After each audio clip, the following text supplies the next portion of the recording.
బాబాయ్ గారు నమస్కారం అండి. ఇటు నంద్యాల చెక్ పోస్ట్ నుంచి అటు నంద్యాల రోడ్డు వైపుగా టోల్ గేట్ దాటిన తర్వాత ఇటు ఎడమ వైపుకు తిరిగితే ఉయ్యాలవాడ నరసింహారెడ్డి గారు దర్శనమిస్తారు. ఇలా నేరుగా ఎయిర్పోర్ట్కి వెళ్లే దారిలో అలా 1 కిలోమీటర్ వెళ్లాల్సి ఉంటుంది. కరెక్ట్గా ఎయిర్పోర్ట్కి 500 మీటర్లు ఉంటుంది అంతే బాబాయ్. ఫ్యూచర్లో ఈ ఏరియా ఎంత డెవలప్ అవుతుందో మీ ఊహలకే వదిలేస్తున్నాను. ఇంకా వచ్చేసాంలేండి. ఈ ఎయిర్పోర్ట్ మెయిన్ రోడ్ నుంచి ఇక్కడ కుడివైపుకు తిరిగిన వెంటనే ఇదేనండి ఇషాన్ ఇన్ఫ్రా ప్రాజెక్ట్స్ వారి మరియం నగర్ కాలనీ. అన్ని ఓపెన్ ప్లాట్సే ఉన్నాయి బాబాయ్. ఫ్యూచర్లో మంచి డెవలప్మెంట్ చూస్తామండి ఈ వెంచర్లో. మొత్తం 30 ఫీట్ల రోడ్లే అండి. ఇదిగో ఇదే బాబాయ్ ప్లాట్.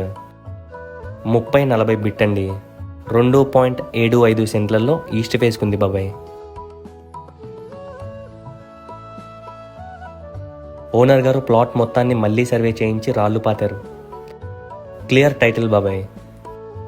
ప్రైస్ విషయానికి వస్తే ఓనర్ గారు బిట్టు మొత్తం 7 లక్షలు మాత్రమే చెప్తున్నారు. ఆలోచించుకొని కబురెట్టండి. సరేనా మరి, ఉంటాను.